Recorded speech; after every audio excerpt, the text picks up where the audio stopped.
Hi, I'm Dan Larson, and this is Star Wars The Black Series Chirrut Imwe and Baze Malbus, did I get it right, in 4 minutes or less. Chirrut Imwe and Baze Malbus are 6-inch scale figures released really late in the shelf life of Rogue One product. I'm no merchandise planner, but I can tell you that these would have sold better before everyone knew that they were, spoiler alert, dead. Although I guess that hasn't hurt Obi-Wan or Darth Vader's sales, so what do I know? Chirrut and Baze are part of the Rogue One crew who took on the mission of stealing the Death Star plans as referenced in the original opening title crawl of 1977's Star Wars. We've known for 40 years that they succeeded. We never knew exactly how they did it or who they were. Originally, Chirrut and Baze were members of the Guardians of the Whills, protectors of the Temple of Kyber on Jedha, where there were lots of Kyber crystals, the gems that power lightsabers, and also Jedi flashlights. As native Jedhans, Greg, what do you call people who are native to Jeddah? Jedi? Jedi?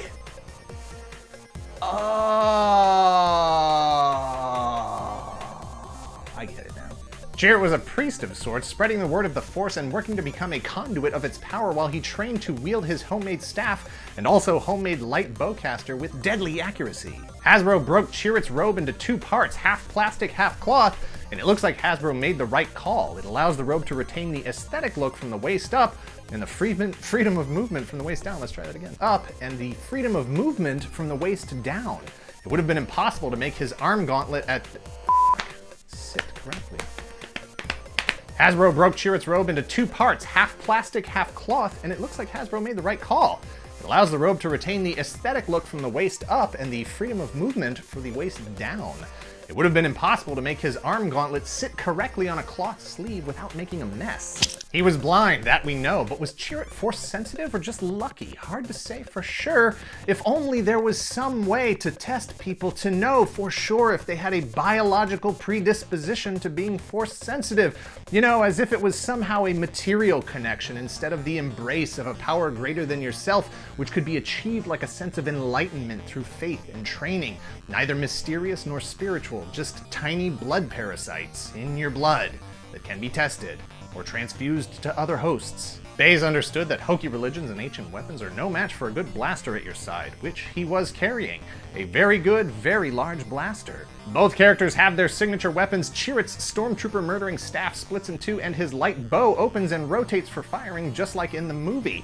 Baze has his ammo pack strapped to his back and ammo charge belt capable of firing 35,000 rounds when fully charged. Both figures suffer from Hasbro face, that is, heads molded in a weird flesh candy type of plastic with manimal paint apps.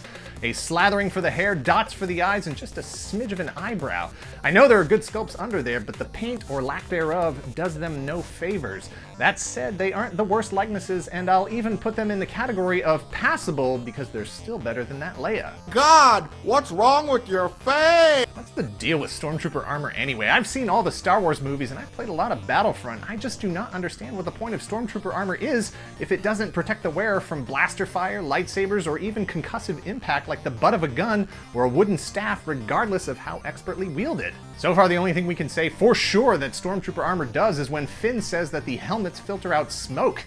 Ill-fitting, loose helmets, slippery shoes, it's like they're more about torturing the wearer than providing any sort of battlefield protection.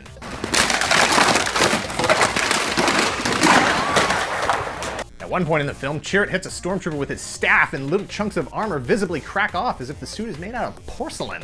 Granted, this is a staff with a containment tip housing a sliver of Kyber crystal wielded by a Guardian of the Whills who may be a touch Force sensitive. But yeah, okay, so the Galactic Empire is going to put all this research and development money into suits that can be broken just by hitting them really hard with a stick. Come on! Come on! Come on! Come on! Come on! Come on! Come on! Come on! Should. If you're not a Black Series collector or you don't need characters in your collection who are guaranteed to never be coming back, then these figures are an easy pass. But if you enjoyed Rogue One for what it was, if Star Wars is your one true love, then these are a must-have, so buy them if you see them, and if you see 2, leave 1 for the next collector.